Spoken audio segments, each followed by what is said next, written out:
Good morning to all of you. स्वागत है आप लोग आज के करंट अफेयर सेशन में। आज का पहला प्रश्न है, क्योंकि आज प्रश्नों की संख्या ज़्यादा है इसलिए जल्दी जल्दी बताने का प्रयास करेंगे, और अगर इसे विस्तार में देखना होगा तो वीडियो के रूप में मैं शाम को अपलोड करूंगा और इससे जुड़ा जो अन्य प्रश्न बनते हैं उसको भी शामिल किया जाएगा।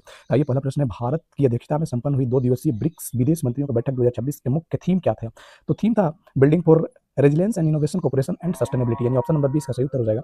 अमेरिकी राष्ट्रपति डोनाल्ड ट्रंप और चीनी राष्ट्रपति शी जिनपिंग के बीच हाल ही में कहाँ एक ऐतिहासिक शिखर वार्ता संपन्न हुआ जिसमें प्रारंभिक व्यापार समझौते पर सहमति बनी? तो ये बीजिंग में प्रारंभिक व्यापार सहमति पर वार्ता संपन्न हुआ।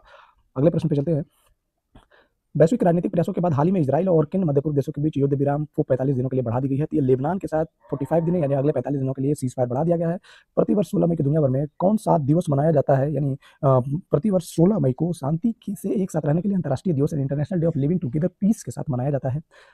वैश्विक ईंधन संकट के बीच ईंधन और ऊर्जा बचाने के उद्देश्य से भारत के किस संवैधानिक निकाय के न्यायाधीशों ने स्वेच्छा से कारपूलिंग करने का संकल्प लिया? तो भारत के सुप्रीम कोर्ट के द्वारा यह निर्णय लिया गया है। राष्ट्रीय आपदा प्रबंधन प्राधिकरण ने हाल ही में उत्तर और मध्य भारत में कई राज्यों में तापमान 48 डिग्री सेल्सियस से अधिक जाने की आशंका के कारण कौन सा आधिकारिक अलर्ट जारी किया है? तो ये हीट वेव यानी बहुत ज्यादा टेम्परेचर बढ़ जाने पर रेड अलर्ट जारी किया जाता है। सुप्रीम कोर्ट ने हाल ही में सभी राज्यों के किस वर्ग के लोगों को लिए डिजिटल आधिकारिक सुरक्षा और डेटा गोपनीयता को सुनिश्चित करने का कड़े निर्देश दिए हैं? तो ये माइग्रेंट वर्कर यानी प्रवासी मजदूरों के लिए प्राइवेसी यानी डेटा सुरक्षा पर कड़ा निर्देश जारी किया गया है। गृह मंत्रालय के ने हाल ही में किस पूर्वोत्तर राज्यों में भड़की हिंसा को जांच कर रहे न्यायिक आयोग के कार्यकाल को अंतिम रिपोर्ट सौंपने की समय सीमा को बढ़ा दी गई है? तो ये मणिपुर में हुए हिंसा को न्यायिक जांच यानी न्यायिक न्यायाधीश की अध्यक्षता में समिति गठित थी, उसकी अंतिम रिपोर्ट सौंपने के लिए समय बढ़ा दिया गया है। वायुसेना ने हाल ही में किस स्वदेशी लड़ाकू विमान को लंबी दूरी हवा से हवा में मार करने वाली मिसाइल यानी long range air to air missile क्या एक सफल एकीकृत परीक्षण किया गया है? तो ये तेजस MK-1A यानी इसका पूरा नाम है तेजस MK-1 ऑप्शन नंबर बी सही उत्तर हो जाएगा।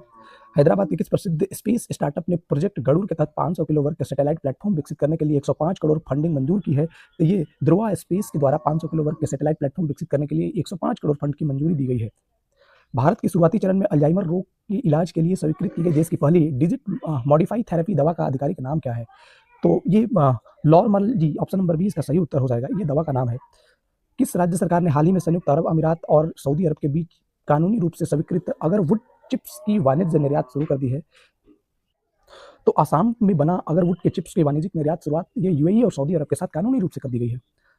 थाईलैंड में ओपन बैडमिंटन टूर्नामेंट 2026 में किस भारतीय पुरुष शटलर ने शानदार प्रदर्शन करते हुए क्वार्टर फाइनल में प्रवेश कर लिया?